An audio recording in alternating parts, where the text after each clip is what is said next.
নমস্কার বন্ধুরা, বাঙালির ঘরকন্যায় সকলকে স্বাগত।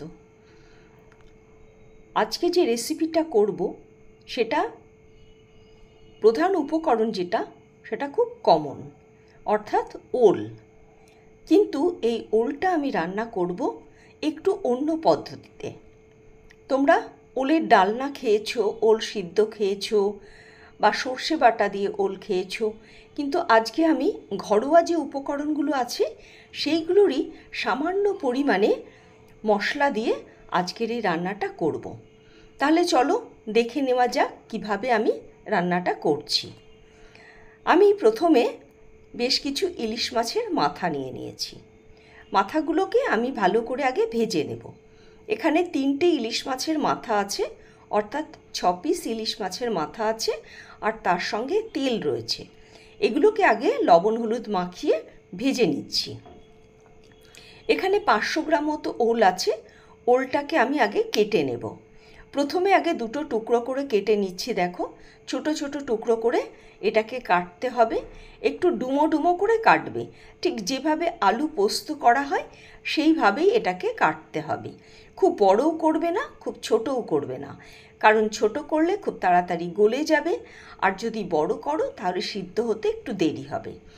এবার আমি এটাকে দেখো মাথার দিকটা বাদ দিয়ে, অর্থাৎ যেটা খোসা আছে সেটাকে বাদ দিয়ে আমি ছোট টুকরো করে নিচ্ছি। দেখো টুকরোটা কেমন সাইজের আছে, ঠিক এই রকম সাইজেরই কিন্তু টুকরোটা করতে হবে, অর্থাৎ খুব বড়ও না খুব ছোটও না। হয়ে গেছে সব কটা ওলকে আমার কেটে নেওয়া। অনেকেই আছো যারা ওল খেতে ভালোবাসো না, বা মনে করো ওল খেলে পারে গলা ধরবে, কিন্তু এই পদ্ধতিতে রান্না করলে ধরবে না। দেখো সামান্য পরিমাণে লবণ দিলাম আর দিলাম গরম জল। এইটা দিয়ে আমি মিনিট 10 জন্য ওলটাকে ভিজিয়ে রাখবো। ভালো করে লবণটা জলের সঙ্গে মিশিয়ে নিয়ে ওলটা দিয়ে ভিজিয়ে রেখে দিলাম। এবার আমি গ্যাসে কড়াই চাপিয়ে দিয়েছি। মিনিট 10 হয়ে গেছে আমার। ওলগুলোকে জল থেকে ছেঁকে এবার ভেজে নেব। এখানে 2 টেবিল চামচ সর্ষের তেল আছে, আর লো টু মিডিয়াম ফ্লেমে এটাকে আমি রান্না করব। ওলটাকে এমন করে ভাজবে, জাস্ট একটু হালকা করে ভাজা, শুধু একটুখানি গরম নাড়াচাড়া করে তুলে নিতে হবে। দেখো একটু লাল হয়নি, অথচ ভাজা হয়েছে। এবার তেল ঝরিয়ে ওলটাকে তুলে নিতে হবে। এবার দিয়ে দিচ্ছি এই তেলের মধ্যে ফোড়ন। প্রথমে দিলাম ছোট এলাচ আর দারচিনি। এবার দিয়ে দিচ্ছি আদা। আদাটা যেহেতু ছিটকাই সেই জন্য স্বাদ অনুযায়ী লবণ দিলাম। দিলাম হাফ চা চামচ জিরে গুঁড়ো, ধনে গুঁড়ো আর হলুদ। লঙ্কাটা একটু বেশি দেব, বড় টেবিল চামচের 1 চামচ কাঁচা লঙ্কা বাটা দিয়ে দিলাম। তোমরা চাইলে এটা শুকনো লঙ্কা দিয়েও করতে পারো, তবে শুকনো লঙ্কাটা পেটের পক্ষে খুব একটা ভালো নয়, সেই জন্য এটাকে অ্যাভয়েড করাটাই ভালো। এবার মশলাটাকে খুব ভালো করে কষিয়ে নিয়ে যখন চারপাশ থেকে তেল ছাড়তে শুরু করবে, তখন ভেজে রাখা ওলগুলোকে এর মধ্যে দিয়ে দিতে হবে। তোমরা এই পদ্ধতিতে কিন্তু গাটি কচুও রান্না করতে পারো, বা শোলা কচু, মান কচু, যে কোনো কিছুই এইভাবে কিন্তু রান্না করতে পারো। মিনিট 5 কষিয়ে নিয়েছি। তারপরে দিয়ে দিলাম গরম জল। জলটা এমনভাবে দিতে হবে যাতে ওলটা এই জলে সিদ্ধ হয়ে যায় আর একটু মাখো মাখো হয়, অর্থাৎ খুব বেশি ঝোল যেন না হয়। জলটা যখন ফুটে উঠবে তখন ভেজে রাখা মাছের মাথাগুলো এর মধ্যে দিয়ে দিতে হবে।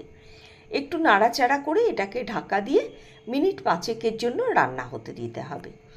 5 মিনিট পর ঢাকনাটা খুলে দেখে নিতে হবে তোমার ঝোলটা কতটা পরিমাণে রয়েছে, আর যে ওলগুলো আছে সেগুলো ঠিকমতো সিদ্ধ হয়েছে কিনা। যদি সেটা হয় তাহলে সেই সুবাদে তুমি এখানে দিয়ে দেবে 1 চা চামচ সর্ষে বাটা।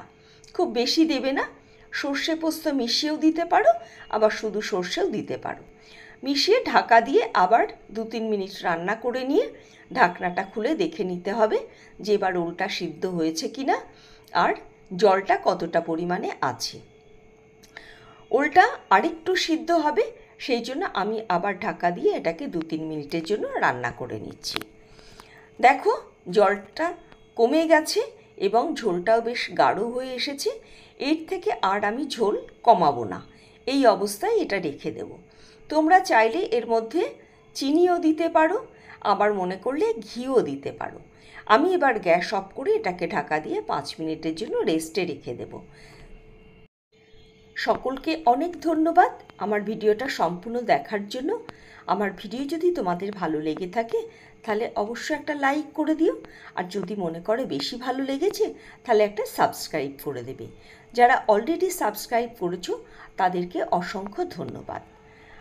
যারা ফেসবুক থেকে দেখছো তারা আমার পেজটাকে একটু ফলো করে দেবে। যারা ইউটিউব থেকে দেখছো তারা যদি এই ধরনের নতুন নতুন রেসিপি পেতে চাও তাহলে অবশ্য করে নোটিফিকেশান বেলকনটাকে প্রেস করে দেবে।